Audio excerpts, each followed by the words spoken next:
You're watching the Chaos Protocol on Transplanar RPG, an all-transgender, people of color-led dark fantasy TTRPG show set in an original non-colonial, anti-Orientalist multiverse. If you like what you see, please consider pledging to our Patreon to support the show and get access to a patron-only after-show, early podcast episodes, GM notes, character sheets, and even the chance for your tabletop OC to cameo in our series. Thank you so much for watching, and enjoy. The Chaos Protocol is a dark fantasy series that may contain content that is triggering for some viewers. Content warnings for this episode include vast bodies of water, fishing and hunting, complex relationships, environmental collapse, climate change, survival and scarcity, apocalypse, blood, heights, and storms. Arc 4, Episode 8. Thy Worship Kill. From Waiting for the Moon to Burn by Connie Chang.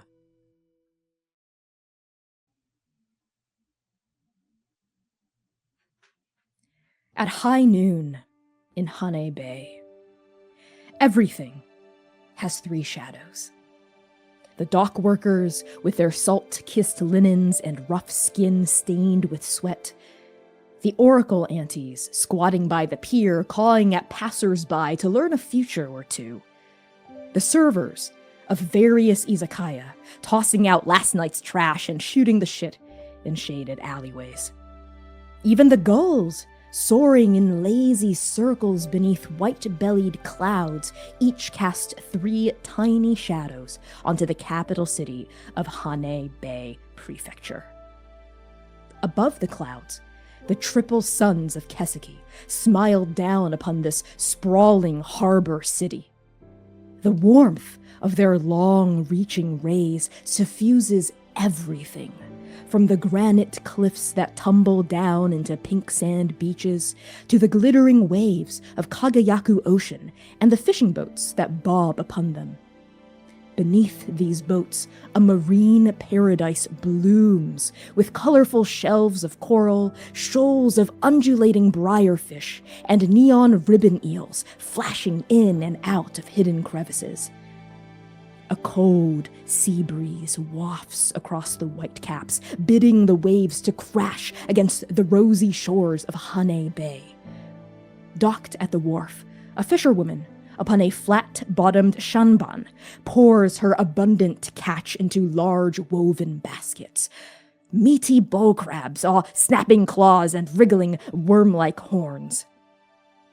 Dozens of other boats are docked beside her, bustling from a busy morning of fishing, trapping, and trading. It is here, amidst dock workers carrying baskets of processed fish and magistrates tallying the day's catch at designated checkpoints, that a small pocket of reality shimmers, bends, and unfolds to reveal you. Lumièra. You were in a nightmare. And then you were awake. And now you're here.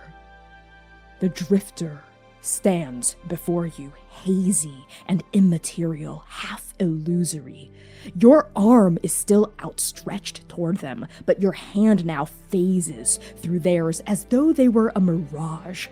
A strange, warm, glitching sensation washes over your skin from the point of contact, as though you were submerging your fingers in living static. Your eyes, your pupils, they contract reflexively from this sudden influx of light. In the cave with Nova where you woke, it was dark, oppressively dark, and now it's bright, oppressively bright. There are three suns above your head, for fate's sake, and it's loud, too. Fisherfolk shouting amicably, the ocean lashing at pink sand dunes very close to where you are, and behind you and above you, mopeds and buses guttering down switchbacks carved into windy bluffs.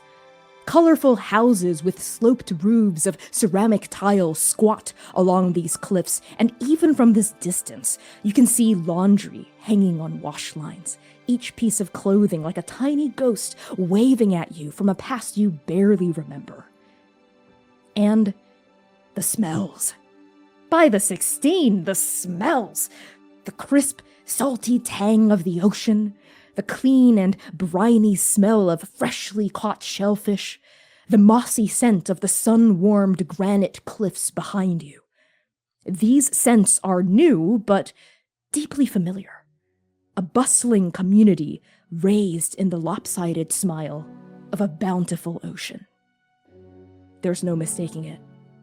You stand in Hane Bay, the exact same place where you were, where you are, should be, but the time here is older. This is a version of Hane Bay that used to be, that was, that became something else. You can feel this difference in time, deep within your bones, a certainty carved against the clockwork gears of your soul. This is Hane Bay before it was swallowed by the dust. A decade before it happened, at least. As your hand slips out of the drifter's palm, how do you arrive in the past? And what emotion does the drifter see in your face?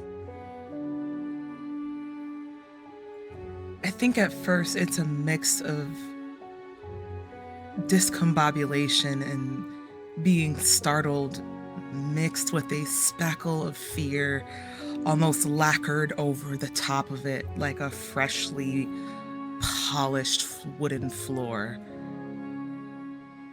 It takes her a second, her blinking and stumbling a bit to try to right herself before her head starts whipping around in every direction.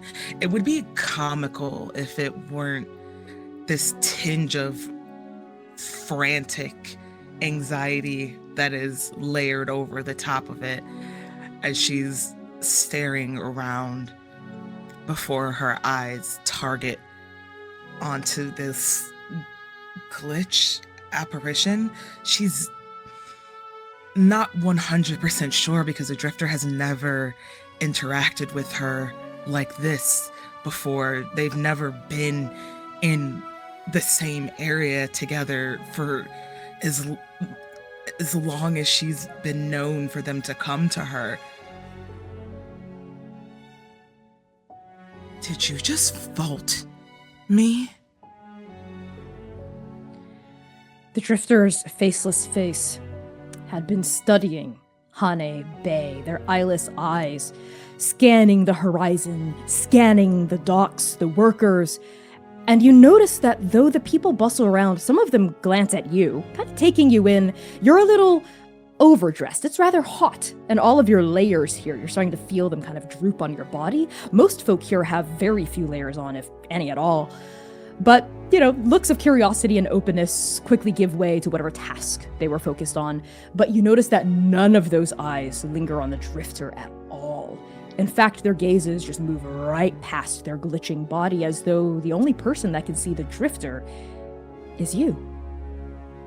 And the drifter hesitates before they respond to you, and when they do, their voice almost sounds distracted for a moment as they seem to be looking around at this vibrant world. And then they turn to face you with those expressionless eyes, or lack thereof, and they say, Yes, I did. I vaulted you here. Good, you're all in one piece. What do you mean, all in one? But take me back! I can't do that. Actually, that's part of the reason why I brought you here, so you can learn how to do that. And when Lumièra hears that, all of that initial ire, that venom that was behind her words dies down. And now her eyes are curious. Her left eyebrow quirks. And she stands back, settled in it, almost as if she's sizing the drifter. Now, all of the time that I spent in Inferno looking for you. You show up now, and now is the time for the lesson. Xainan and Seir are in trouble back there. And Yinga. I don't need to justify myself to you, of all people, but there was a reason I could not reach you in Inferno.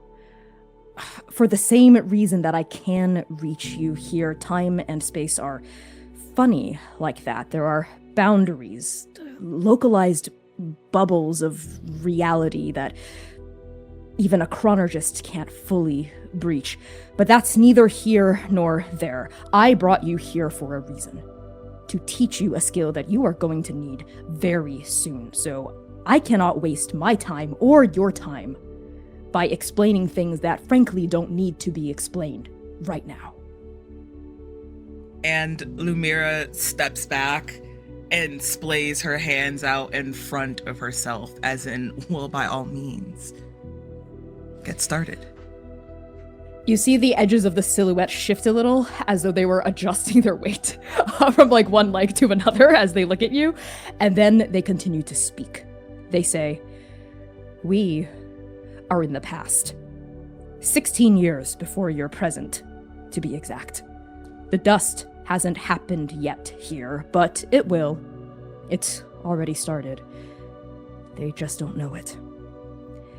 As you very astutely picked up, I brought you here through vaulting. If liminals are the basics of time magic, then vaulting is the advanced course. When you vault, you leap backward in time. In the present, to the other people around you, it's as though you disappear.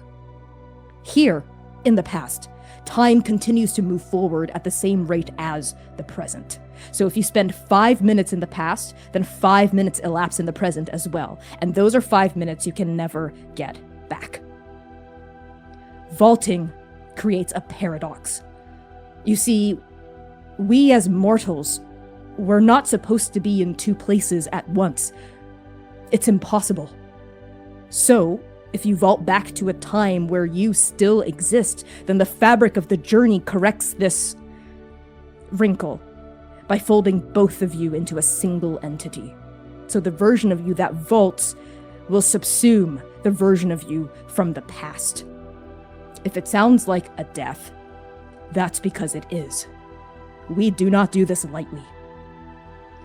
I have taken you to the past to see if you're strong enough to get back to your future. I will teach you how it's done, but you must bring yourself back to the present if you wish to see your friends again. Are you ready to begin? Wait. So what you're saying is,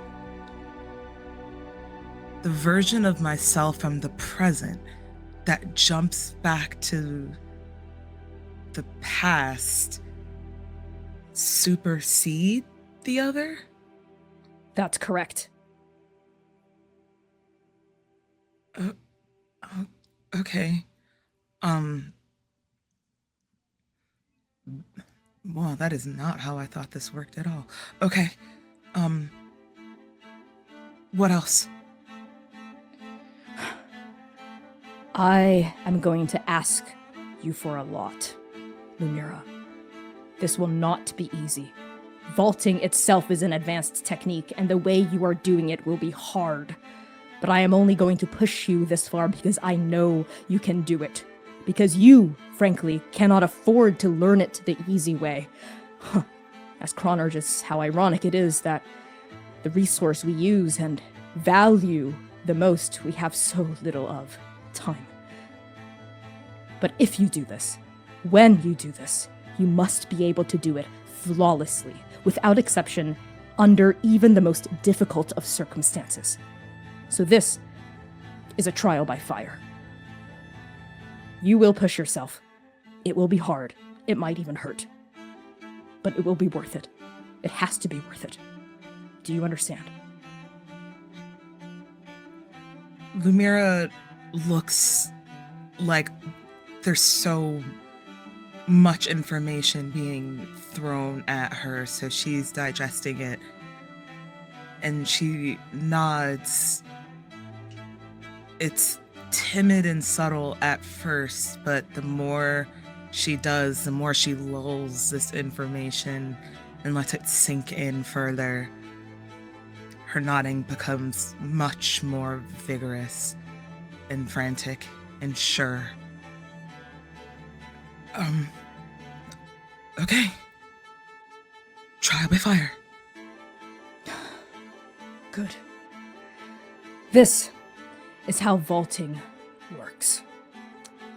And the drifter leans over and picks up a length of sailing rope off of a nearby crate. They hold one end of it and they say, "This is your present." And then they rip off this end and they place it on top of the other end. And they say, "This is vaulting.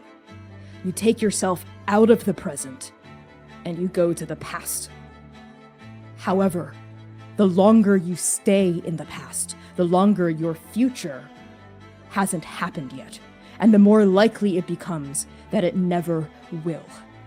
You have a finite amount of time in the past before your future," and they rip the rope at the place where the two ends are stacked. Disappears, and they crumple up the rope. If this happens, then you can't return to your present because it doesn't exist anymore. This is rule number 1 of vaulting, the law of residuality. Don't overstay your welcome. Understood? So, forgive me for asking questions, but I want to make sure I understand this. So, present me goes to past me and supersedes past me. Correct. But the longer I stay in past me, the future, and Lumièra references the rope that was crumpled in between, that gets shorter and shorter until it no longer exists. That's right. So then that means from that point, moving through that past future is starting anew again. That is correct. Once you've overstayed your welcome, gods forbid, you can't return to the future that you came from, because it no longer exists. It no longer exists. Those effects, those bits and pieces of what happened that led up to present me from past me, those events no longer happen, so it rewrites itself. Exactly. Fate's this is the tapestry journey. Unravels. That's right. This is her journey. This is all of our journey, and there is only ever one of it. That's why this is a paradox. Vaulting back in time is a paradox. That's why only one of you can exist at any time, any point in time. You can stay in the past for a little while before the threads of the journey try to correct this wrinkle, but you can't stay for too long. Do I get a warning? Does it matter what it is that changes? That's our next lesson. And yes, you'll be able to feel it. As a time mage, we are attuned to the flow of time all around us. You will be able to sense when you've lingered in the past for too long. It's different every time you vault. And the distance of time you travel affects how long you can stay. You cannot stay for very long if you travel back 100 years, but perhaps you can stay for a little bit longer if it's only 1 year. Still, there's no hard or fast rule to this. It's inconsistent and it varies. Time magic is both a science and it is also an art. It is imprecise, and it depends on our relationship to time more than anything else. Okay. All right.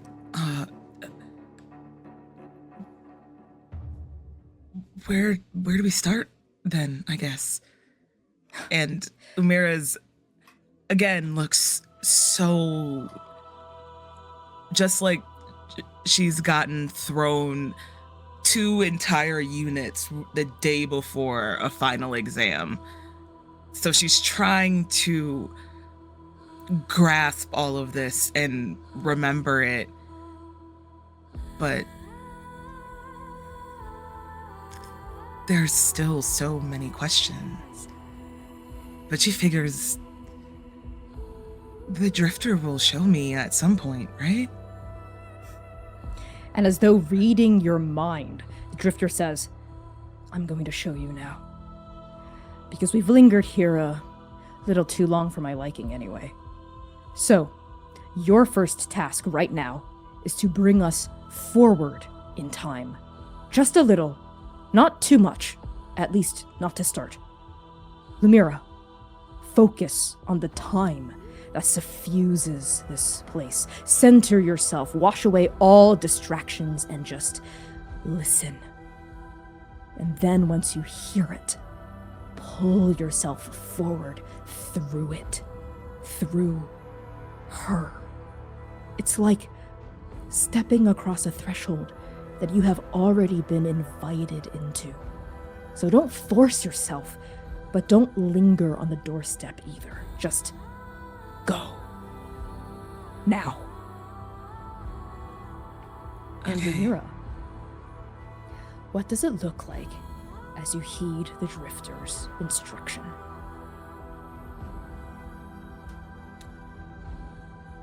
Lumièra closes her eyes and her breathing slows, almost as if her body is mimicking sleep. And her rigid posture falls. And then she feels it. It's this churning deep from right underneath her belly button that goes straight up her sternum and sits directly beneath her rib cage. And it churns and churns and broils over until it hits this reverberating feeling, almost as if a clock has been wound all the way to where it can't be anymore. And then it's a click. And time and space, the environment around her warbles and shifts and bends before she's gone. Lumièra, as you dig deep and the churning within you turns and turns, there is a physical ticking noise coming from the pocket watch attached to your body as we see under the surface of that glass the hands turning in perfect synchronicity to the churning within you. And we even see underneath your clothes, glowing upon your skin, that birthmark moving across your body, also turning in perfect resonance with the turning within you. It burns, but not in a way that hurts. It feels right. It feels like it's a core part of your soul, of who you were always meant to be. Click, and you vault. So Lumièra, I need you to roll to vault here. This is going to be a special roll. We're going to make it as though we were making a skill check. So we're going to build a pool as usual, but the threshold will be hidden from you. Fine. So you don't have situational advantage, but you are getting assistance from another character. That's the Drifter.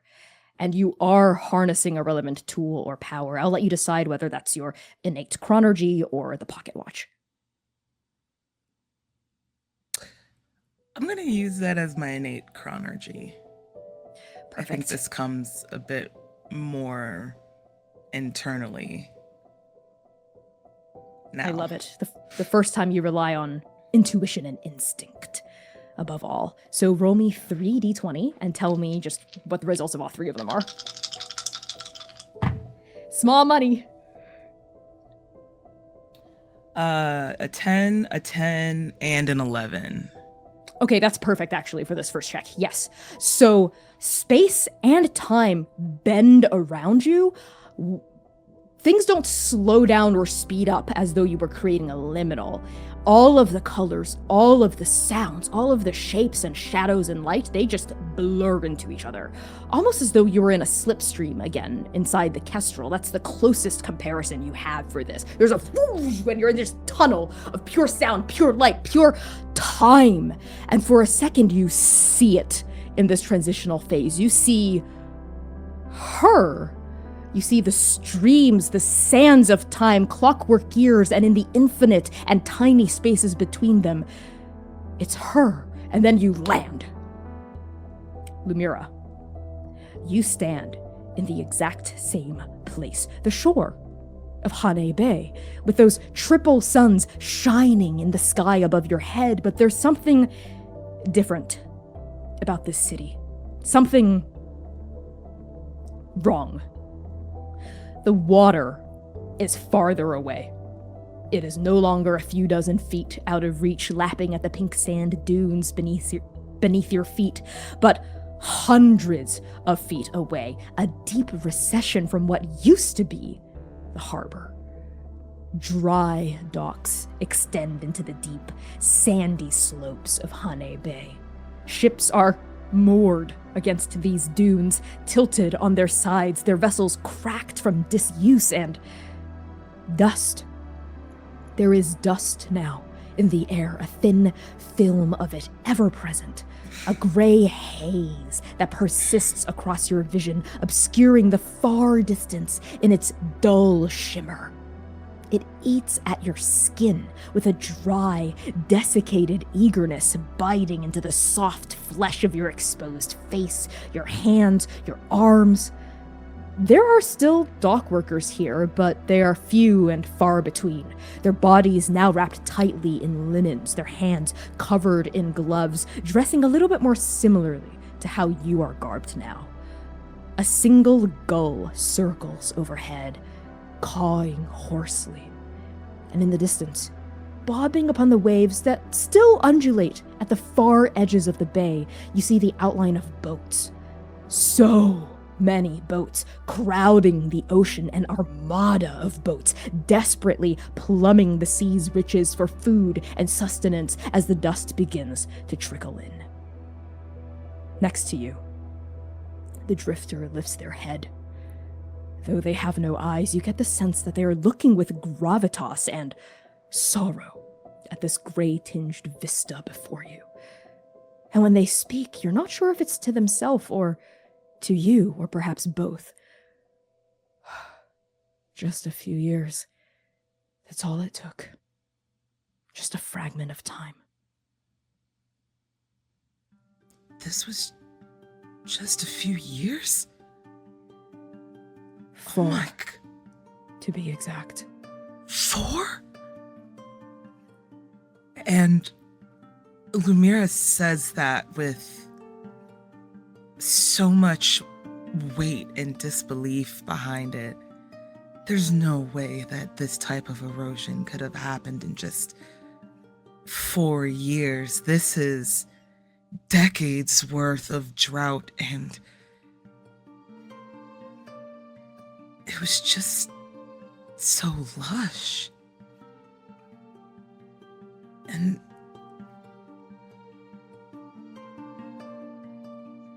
oh my God.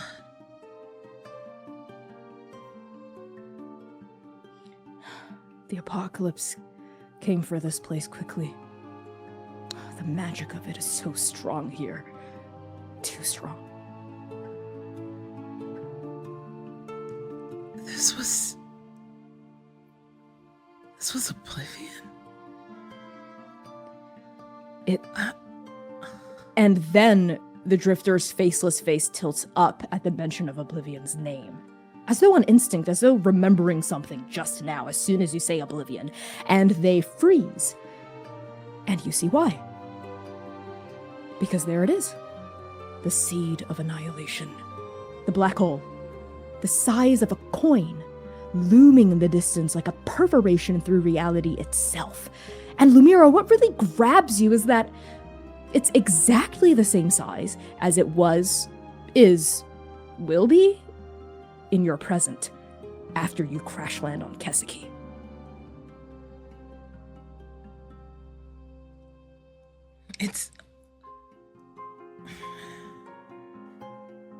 No, it would have to be closer than this.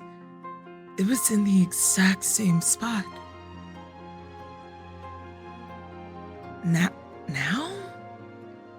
And she says now questioningly, like she doesn't know whether or not to call it the past or to refer to it as now. She understands where she sits amongst the rope that the drifter used to explain this to her. But that doesn't add up. Vaulting by itself is a paradox, but depending on where and when we go, we do draw on the fabric of reality to make it happen. And here, there is a cost to using time magic. One we have to be careful about. Not to pull from your own life force. To pull from someplace else. And when she says that, her face drops and her eyes go wide in realization. I have to pull on what's left here? Yes and no. Lumièra, you need to be careful. And there's a glitch in the drifter, and an X, a red X, cuts across where their face would be. They let out a noise as though they were hurt, burned, injured briefly, and when they come back into space in front of you, they go, ugh. No, I can't tell you. I can't. We have to focus. We have to refocus. I have to tell you the next rule of vaulting. Do you understand? Yeah. Rule number 2. The law of reverberation. The more you change the past, the harder it becomes to return to the future that you came from. Look at the water out there, Lumièra. Do you see how far it's gone? How much it's retreated from the shoreline? Yeah. That water is your present, the future that you came from. The more you change things, the farther it recedes into the distance until it slips out of reach. And when you pass that point of no return, the future you came from disappears, just like the law of residuality. Hold on. So, the longer I stay in the past, the more I can mess up the future. Yes. And the more I change in the past, I can do the same? That's correct. Because both of these things threaten destroying the sequence of events that will have led to the future you came from. Oh. But it doesn't mean you can't change anything at all. There's a fine needle you can thread here, Lumièra. You need to know your limits so you understand when to push when you're in the past and when not to push. Over there, look. Those sailors gutting fish. By the time I'm done speaking, one of them will accidentally cut her hand. Very badly. Her friends know first aid, but it won't be enough. It will get infected, and she will die in a few months unless someone intervenes. And that's when you hear a pained, ah! And sure enough, a fisherwoman shoots to her feet next to the dry docks, grabbing at her now bleeding hand. And her knife, which is stained with fish guts, clatters to the ground. And you see her friends leaping up in alarm, one of them already grabbing a bandage that you see is just streaked in dust and motor oil. And though you cannot see their eyes, their face, their expression, you can feel the drifters' gaze on you, their expectation. Do you change this, Lumièra, or do you watch and let it happen? No, I change it. That's gonna get infected. That bandage isn't sanitary. Wait, don't. And she will run in the direction away from the drifter, in the direction of the fisherwoman. Yes, you run towards the fisherwoman who's grabbing at her hand. The wound itself is not life-threatening, it's just quite gnarly, bleeding a lot, and her friends are crowding around her.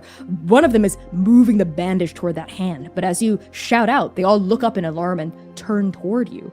And for a second, your voice sounds like it does coming out of your mouth, and then you hear a kind of staticky distortion coming from your pocket, and your voice still sounds the same, but now a look of confusion momentarily that came over the fisher people's faces turned to understanding. And when they speak to you, you can understand what they're saying, even though a part of you logically knows that they're not speaking the same language that you were speaking. And one of the fisherwomen, the one that was holding the bandage out, goes, What do you mean she's bleeding? We have to stop the bleeding. Yes, but you need something clean. That's just gonna infect it. And Lumièra will reach into her pocket, into her first aid kit and some of her rations that she has for a fresh gauze. Hold on. And we'll dig around some more in her first aid kit for, of course, like the antiseptic ointment and things like that. This is gonna burn, I'm sorry. And like pour some cleaning solution over it. Put this in your hand and give like a grip of gauze to like a ball of gauze for them to grip on to help staunch the bleeding while she staunch the bleeding enough that she can put on a clear, like a clean, thick bandage. Clamshells and cockles, that burns. But thank you. You're Are you welcome. a medic? Yeah. Yeah. Really? You know, we have need for a medic. Are you just traveling, passing through? There are people getting injured left and right nowadays. We can pay you money, good money. No, it's okay. I'm actually on my way back to school right now myself. School? They still have schools open nowadays. Well, which prefecture are you from? Maybe we can hitch a ride with you.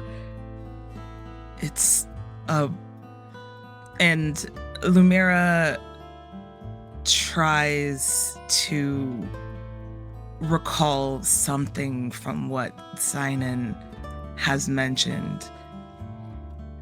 And go ahead. I was gonna say, all you can really recall from Xainan as you're flipping through your perfect eidetic memory is a place called Haruna Valley. It's way off in Haruna Valley. Where? It's a ways away from here. I'm Must sorry. be, I've never heard of it.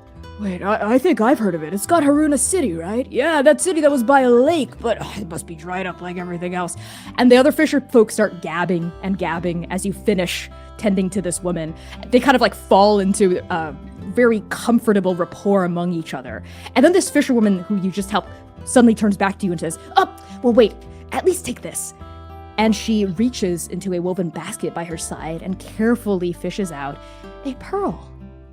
Beautiful, gleaming pearl, and she insistently tries to put it into your palm, and something about it feels very familiar. Very familiar indeed. Are you sure? I know this costs a lot. You can get so much with this. Well, maybe 4 years ago I could have kept this from that pearl miner I used to date and maybe made a new life for myself somewhere not here, but nowadays, pearls are barely worth anything. Everyone is trafficking in fish and meat and steel and medical supplies, like what you have, and water. above anything else. But please, it's all I have, really, but it's not going to take any skin off my back. I gotta pay you somehow, right? You don't have to, but I appreciate the sentiment. Thank you.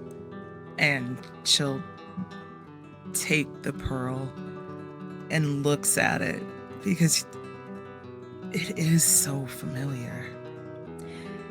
And it feels familiar sitting in the palm of your hand. Though it's only a pearl and not very heavy at all, there is a weight to it that presses against you, a weight that harmonizes with the churning gears beneath your sternum. Something about this pearl is connected to you, to Nova, across time and space.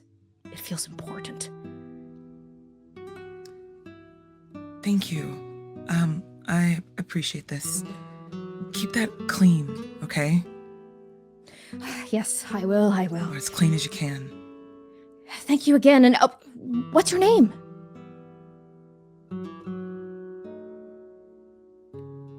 You can call me Lumi. When you say Lumi, just this nickname but not your full name, you feel something strange, Lumièra. It's like you were in a tunnel up until this point, but you hadn't noticed the walls closing in. And as soon as you say Lumi, you feel the walls. You can't see them. If you look to your left and you look to your right, you don't see them at all, but you feel them. They're only in your peripheral vision. And you sense time, yes, pulling at you, and you remember the Drifter's words about not knocking things off course too much. Here, by saying this fragment of your name, you've started to veer off course, but you're not fully off of it. And the woman goes, Lumi, that's a nice name. Oh, you got a last name, by the way? I gotta send my thanks somewhere else, maybe to your family. And from a few feet away from you, you hear the Drifter go, we have to go. I don't have a last name, I'm sorry. I have to go. Oh, okay. Take care, Lumi. As you return to the Drifter's side. And the Drifter, glitching, staticky, that black silhouette cut out of space and reality, you see a nod come from where their head should be. And they say, good. Saving her life here does still keep your future intact. But as you have sensed, it would not be wise to share much more than that. And the Drifter indicates the pearl wrapped in your fingers. That holds the key to your future. This? Yes. Okay. You can sense it too, can't you? It's connected to your timeline. I felt a weight to it, but I should just keep it safe. And Lumièra will drop it in her front breast pocket next to her pocket watch. You need to put that pearl where it needs to be, or you won't be able to go back, because the sequence of events won't have happened exactly as they should have happened. But not all is lost. Come, follow me. Okay. And the Drifter leads you down this length of much wider and longer beach now. And as they do, you see their staticky foot phase through something half buried in the dust, close to where you had phased in and out of existence and jumped 4 years. You see a frayed piece of rope cut in 2 places, buried in the dust, that you stride past. And eventually, the Drifter leads you to a familiar entrance along one arm of the cove. And eventually, the Drifter leads you to a familiar entrance along one arm of the bay. The yawning mouth, the aperture to Hane Cove. There is a low layer of water that ripples into it, barely enough to just kiss the tops of your boots as the Drifter glitches their way into this cavernous entrance with you tailing close behind. and they wave their arm for you to follow as they glitch down this slope that leads deeper into the cove. And there's a strange kind of deja vu here, because you're in the exact same place that you will be many years into the future, but you're in the past, but you're also in a present of sorts.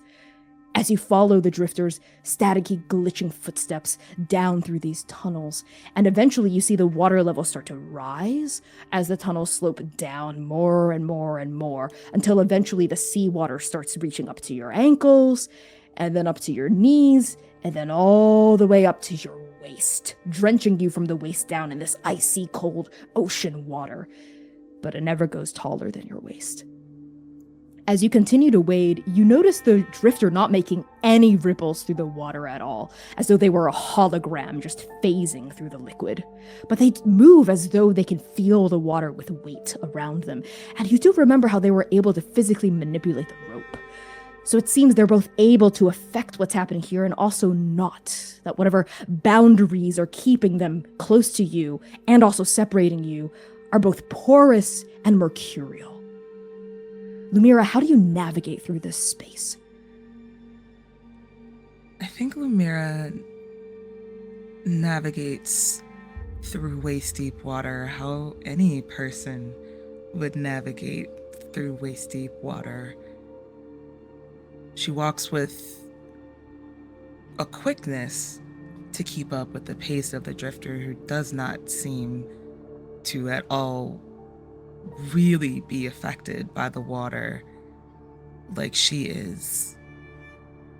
But her steps are also sure and timid in some spots, as she's trying to make sure that where she steps is actual solid sea ground and not another patch of something that could sink her in deeper. So, do you pick and choose what you can interact with? It's not that simple. There are rules I have to follow too. All of these laws apply to me and more. I can't say more than that. Trust me. Or all of this is going to collapse. Okay. I trust you. You're only giving me information as you are able to. Wild time now, but hey, we're in it. So,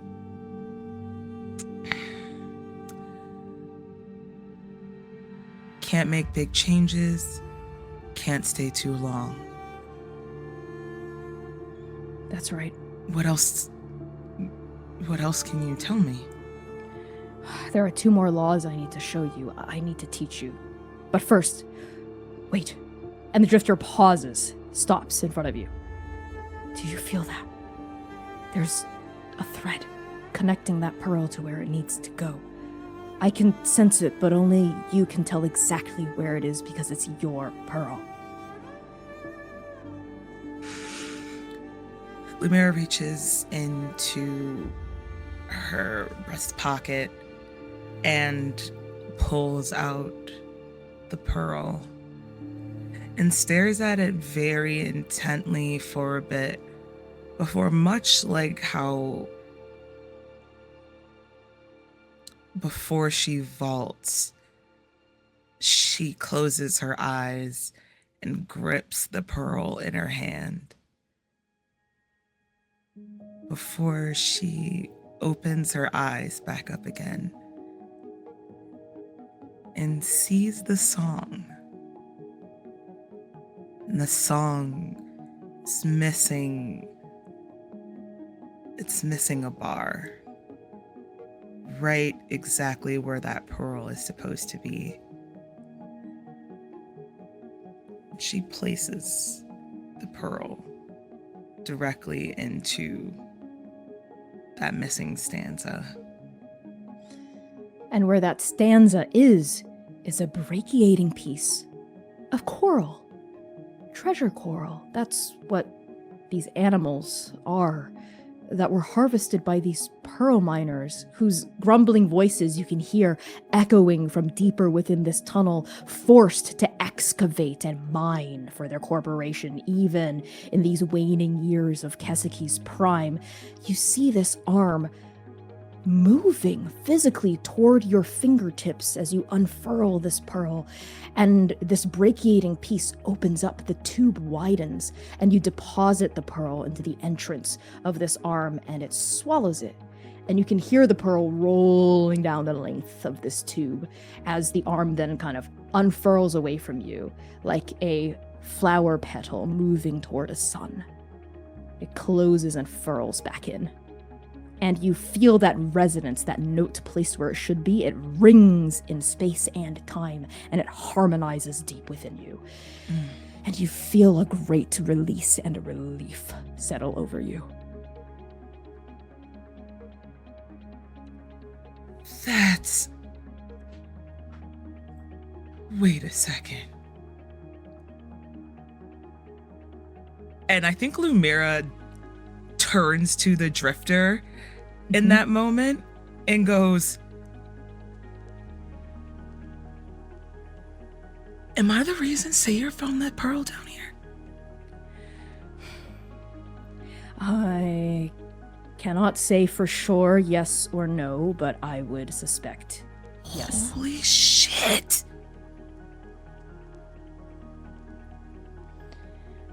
Yes, holy shit. She looks absolutely, her flabbers have been gasted to the max. Like, just... Oh, I know. This sort of thing just keeps happening the more you do this. Come on, follow me. Oh, okay. All right. Holy shit.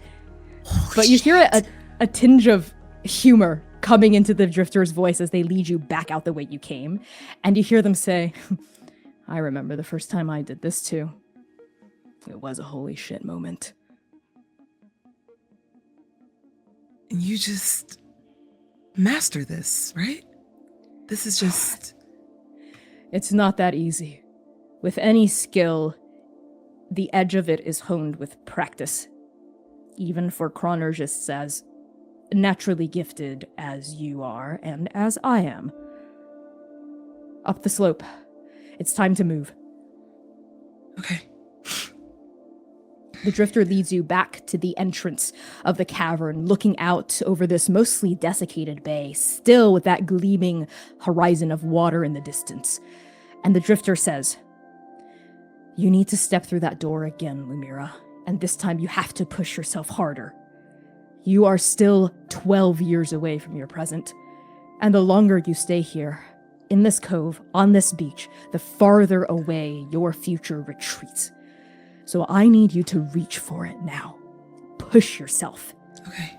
8 years, Lumièra. Push yourself 8 years. But this time, look at the top of the city. The top of that cliff over there. To the east. That's where you're going to go.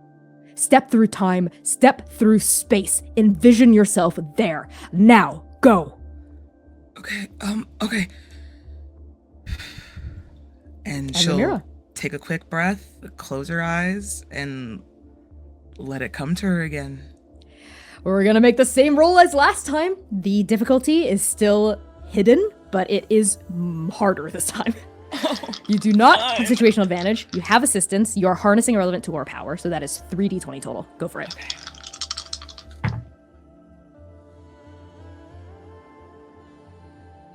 A 7, 11, and a 14. Yep, yeah, that's sufficient. So, Lumièra, the same thing happens. You feel that internal churning within you, that winding, and this time you're also conscious of your pocket watch winding up, and you can feel the gears of your birthmark winding and moving in synchronicity. So how is it slightly different the second time versus the first time that you vault? I think the gears have a bit harder time moving. It's almost like they're bigger in a sense, but they're being manipulated by a tiny little wheel that you really have to put some elbow work into helping complete its complete rotation. Perfect. Yeah, you muscle just a little bit harder because you're not just vaulting through time, you're also vaulting through space. You're envisioning, like the Drifter's telling you, the top of that cliff, the peak of the city, envisioning yourself going there, being there, 8 years forward, and just a little bit, a quarter mile away, and time bends. Space bleeds into itself. Sound and weave, song and thread coalesce in this tunnel around you, boom, and then this time, you are not in the same place as before. When you land on top of a cliff, overlooking the now completely desiccated semicircle that is Hane Bay. And the dust is bad. Very bad. It's thicker than it was all those years ago. Thick clouds of it swirling through the air in a symphony of muted gray. All around you, these once colorful houses that were built into these granite bluffs are now half buried in flaky grime. What few windows are exposed are shuttered, boarded up, nailed shut. From your vantage point, you don't see anyone out and about. The docks are completely abandoned, and there is no ocean anywhere near this bay. You think you can maybe spy a silver line of seawater on the far distant horizon, but it might be a mirage. And as you scan your vicinity, you notice a small flurry of movement. Someone peering at you from behind one of those boarded up windows who quickly ducks out of sight as soon as you lay your eyes on them. And it appears that there are maybe still folks here, but they've become reclusive, suspicious, isolated, nothing like the fisherwomen that thanked you and welcomed you in and spoke with you. All of the light, all of the life, all of the community of Hane Bay, all of it is gone. Just like that. The only other indication of life here is a holographic billboard built into one side of the cliff face, half drenched in dust. The power has long since run out, but you can still see words scoured, burnt into the retina display of this billboard with the same weak message. Last call off-world. Final shuttle departs from Nephrite Station in Okinayi. And the drifter beside you says, "At least in your nightmares, the world dies quickly. That shuttle left years ago."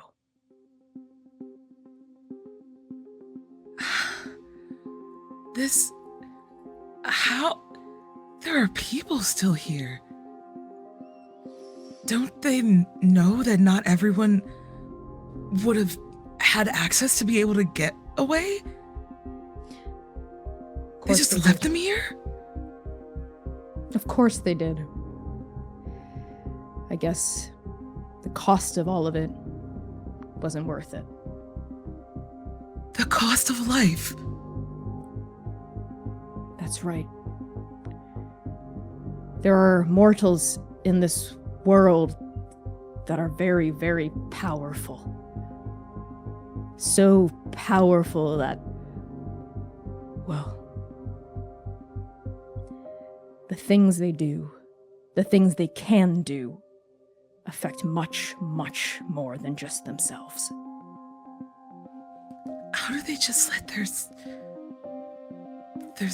their community die? Like,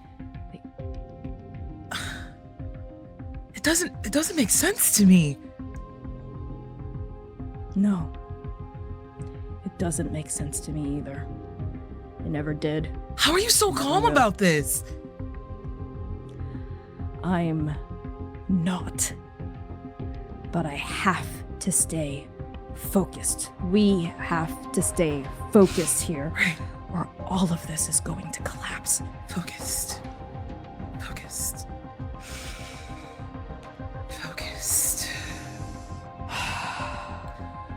Lesson number 3. Lesson number... And the Drifter's eyeless eyes flick up, and at the same time, what grabs their attention grabs your attention too, Lumièra. Above both of your heads, bathed in a sheen of gray, is the singularity. The black hole. The seed of annihilation. And did it get larger? Is it closer? Or is it just your eyes playing tricks on you? Is it just your lingering nightmare trying to fool you? Because how could it be bigger? How could it be bigger here in the past? No, it must still be the same size. And yes, it is roughly the size of a coin like it always was, just a rather large coin.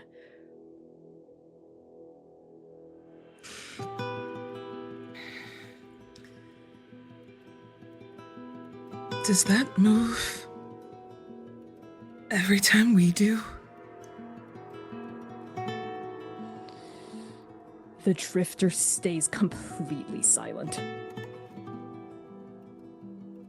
Fuck. And then they say, "Don't look, but remember."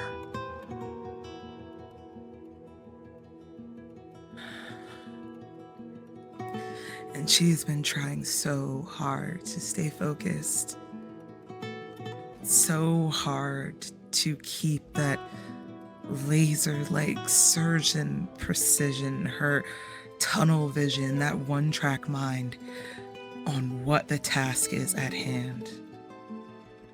But at every goddamn corner, it is right there. Like the devil over her shoulder, like the monster at her back, that thing in your closet that goes bump in the night when you're trying to sleep. She can't shake it. So she tries to put on a brave front in front of the Drifter. She doesn't want them to think that she's less than. She is not able and capable to handle what she has been gifted with.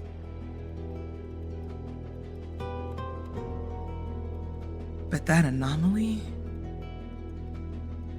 scares the shit out of her.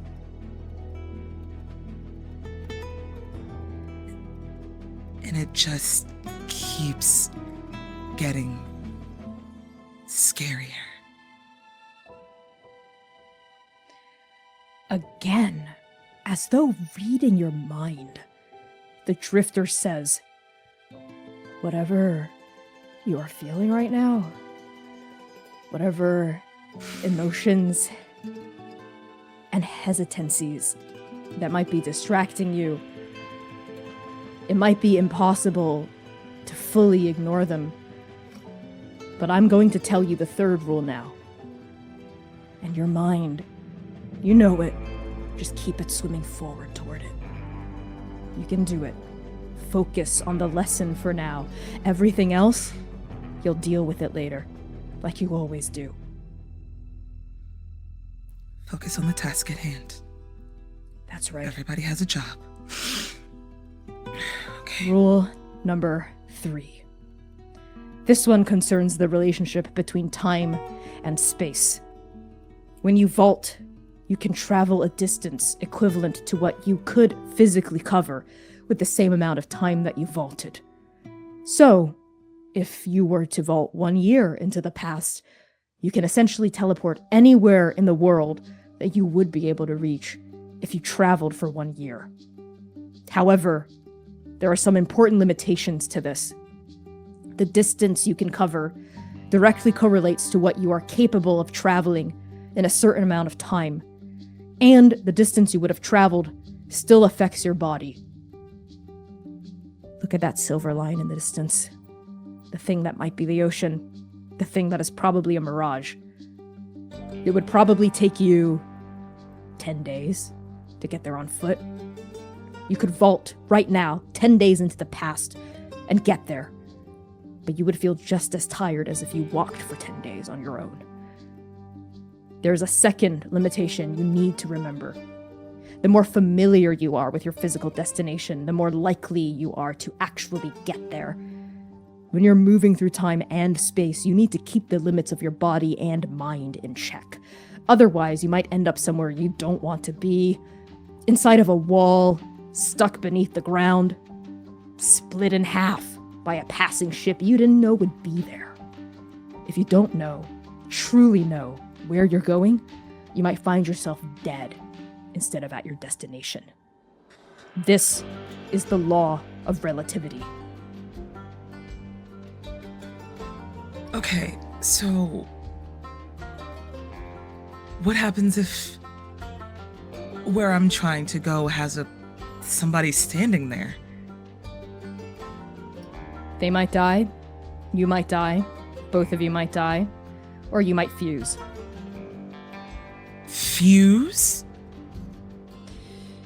Pray to the gods that that doesn't happen.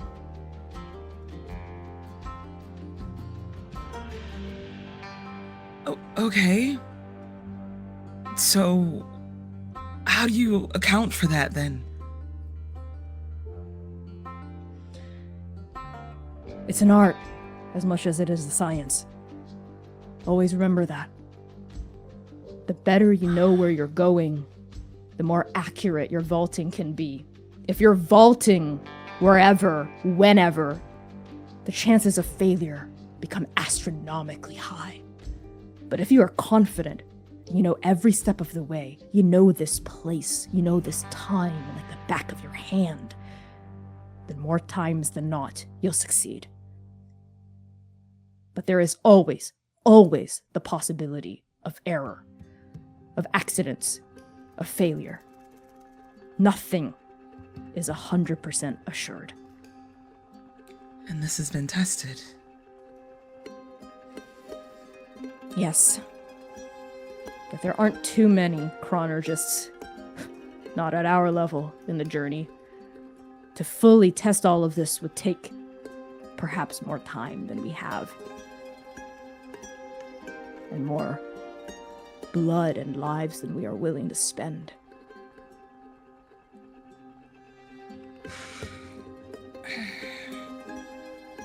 Okay. So, watch how long I'm there. Don't change too much. And to always make sure I know where I'm going. That's right. Residuality, reverberation, relativity. Residuality, reverberation, relativity. Good. There's one more law I need to teach you. Right now, we are 4 years away from your present.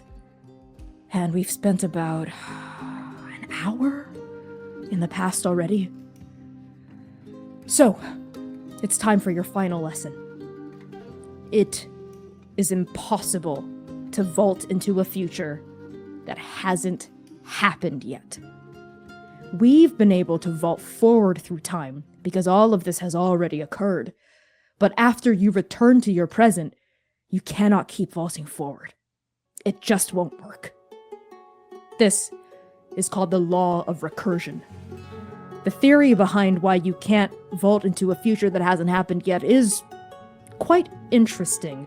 It has to do with free will and the design of the journey and the very nature of reality itself. But you are, as always, late, and we don't have time for that right now. All you need to know for now is that you cannot vault beyond the present. Everything else will come with time. You will get the answers that you seek. You always have.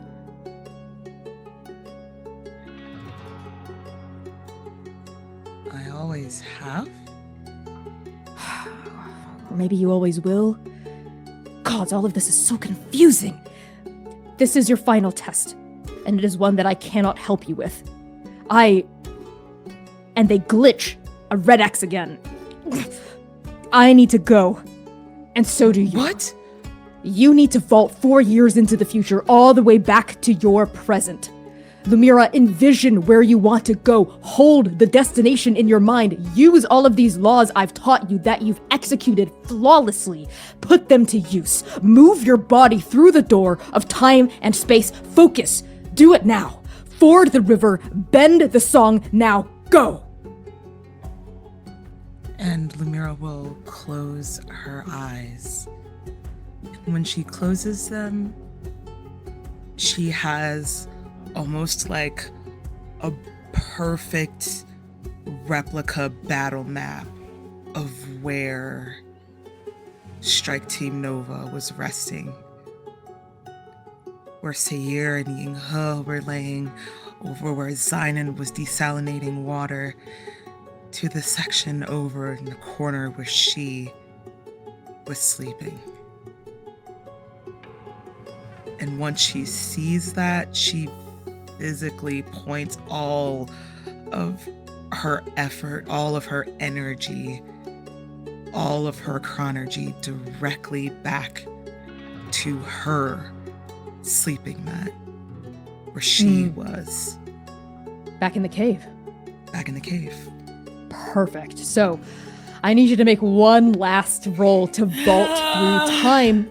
Hidden threshold. This is going to be the hardest one with a also hidden number of successes that you need. So no situational advantage. You are getting assistance. I will say the Drifter's final word of advice to you counts as assistance, even though they're vanishing in this moment. You are harnessing a relevant tool or power. 3d20. Roll them bones.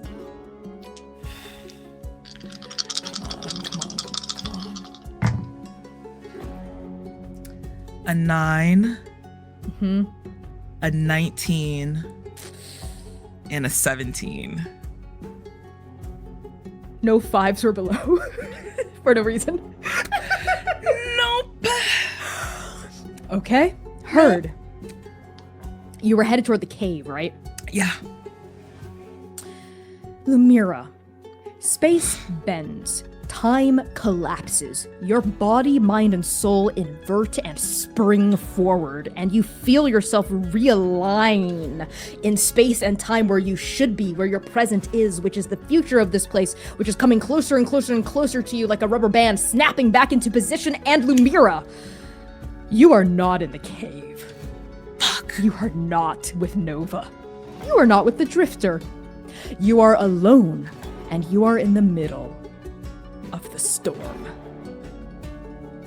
Dust howls around you, ripping at your skin, tearing at your lungs, thrashing your body, mind, heart, soul in every direction and no direction at all. I need you to take 1 hit point off of your character sheet, just a strike. You lose another hit point.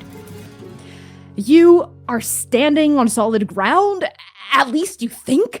The dust is everywhere. Oh my gods, the wind is everywhere, howling, screaming bloody fucking murder at you. You can't see more than a single foot in front of your body. If you stretched your arm out and risked snapping it at the elbow from this howling gale, the tips of your fingers would be swallowed by it. How do you try to fend off this choking, screaming, whirling dust? Lumièra pulls up her hood a bit more to cover her face and pulls up her face mask, pulls her hat down a little bit further and tilts it closer over to the front of her face to kind of cover or attempt to shield as much as she can of the dust from her eyes. Fuck. It's still biting at you. It's eating at you. You mutter under your breath. You can't even hear your own voice. The gale rips your voice out of your mouth as soon as the word leaves you. It's like you're screaming literally fruitlessly into a void that hates you. And for a moment, you are alone again. Just by yourself. There's no one around you. It's just you, terribly alone. The dust eating at you, screaming at you, wanting to pour itself into your lungs and subsume you within its desiccated grasp. And then, in the distance, or is it close by, you hear a noise that is decidedly not the wind. It is a shout. The shouting of a familiar voice. And that voice is calling your name. And we're gonna end the session there. Woo! Yeah! Thank you all so much for tuning in to Arc 4 Episode 8, the special duet episode. Samm, it's time for introductions. Why don't you take us away? Hey, I'm hurt. Nope, I'm not kidding. I actually am hurt. Hey, I was Lumièra, I guess. Damn, Connie, that was so good. I literally forgot outros. I was Lumièra. I am Samm. Samm is the person who plays Lumièra. You can catch me all across the interwebs. At Lust for Life X. More specifically, where the butterflies do fly blue. Take us home, boss. It's me, boss. Thank you all so much for tuning into Arc 4 Episode 8. With this stream, Chaos returns to our regularly scheduled double-header Arc 4 programming. So our next session is a regular stream with 2 halves next Saturday, December 6th at 8 p.m. US Eastern Time on Twitch and YouTube Live, featuring our full cast once more. Yay! Fun fact, for this paper strip time travel demonstration that I did, I tore up a extra piece of material that I had from the Paxu Godkiller playtest. So this is technically a playtest moves sheet that I used. How fitting! Godkiller is being used to demonstrate how to fuck with time. I'm so feral about the time magic demonstration. That was so good. Me too.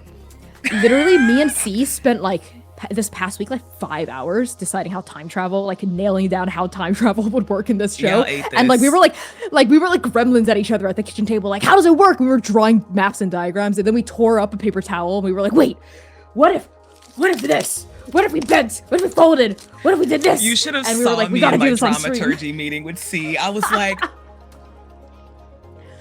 yeah, mind blown. Amazing. Yeah, we figured it out. Which does mean that we are doing a gentle retcon of some lore that we dropped back in Arc 1 episode 20-something. So if you're wait, didn't Abina Zusher's journal say this thing about vaulting? Ignore that. Ignore whatever Abina said about vaulting. That's not true. We're just retconning that. We're probably going to edit the podcast episode that contains that to redact it. Because at the time, we didn't really know. We didn't nail down all of the exact cosmological implications of time travel. And C and I sat down, we were like, that's not gonna fucking work. Given everything we needed to do, that's not gonna fucking work. So we're just retconning that. So please play along. If you could tell us, please. Literally, we were like, could we make it work? What if Abina Zusher was a time traveler from the future past, or blah, blah, blah, blah. But we were like, oh, no. No. So we were just trying to figure out a bunch of random theories, crackpot theories to make it work. C is screaming at me to not say what our thought process was because they're so worried I'm going to spoil anything, but I'm not because these are just random theories. Anyway. C is having a conniption in the backstage. You should never let Connie be on the mic for this long. Anyway, in the meantime, my good friends, you can support our show. You can support our show by joining our Patreon, joining and participating in our Discord, making fan works if you are so inspired, posting about Transplater on Blue Sky, Instagram, or Tumblr, rating our podcast, buying merch from our merch store, and most importantly, telling someone else about the channel. Your friends, your family, your homoerotic enemy, your barista, your dog, your cat, your horse, your parakeet. And please ignore the Tom Holland I almost pulled there. We're gonna just skate on by. C looks so stressed. I'm so sorry, C. But thank you all so much, Transplaters. I will see you on next Saturday. Tom Holland is so funny. I'll see you all next Saturday, December 6th, for Arc 4 episodes 9 and 10, featuring our entire Chaos roster. In the meantime, stay tuned for a word from our sponsors, because we're going to roll those ad reels at the end of this, and then we're going to raid someone really awesome right now, no doubt. In the meantime, Spijo Bijo.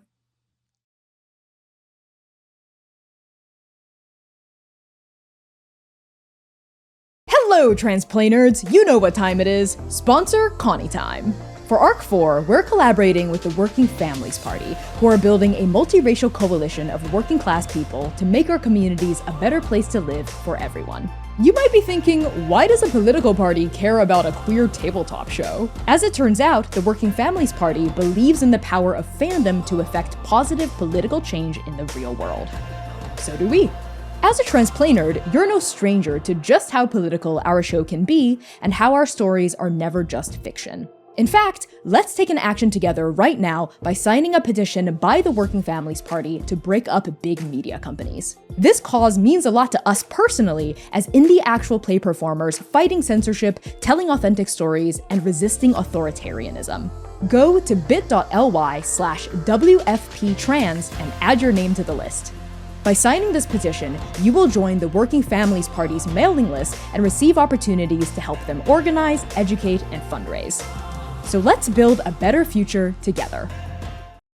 Howdy, Transplaners! It is, once again, Sponsor Connie time. Arc 4 is proudly sponsored by Hero Forge, a website where you can design and print your very own custom miniatures. But you already knew that, didn't you? Because the spectacular Hero Forge has sponsored us every single arc so far. We've stuck together through all sorts of exciting updates, like Hero Forge Pro, statuettes, color-printed plastic, premium plastic, but now, it's time. It's time for one of the most exciting Hero Forge updates ever. Custom dice. Hero Forge is now offering 3D printed custom dice, where you can put literally anything into the clear material of the die. Each die is printed in the same layers as the item or character bust inside of it, resulting in a solid, perfectly weighted chunk of math rock. You decide the size, color, and shape of your die, the size and color of the numbers on top, and, of course, what the die contains. Put a frog in it. Don't die-lay! Visit bit.ly/transforge to design your very own custom miniature or custom dice today.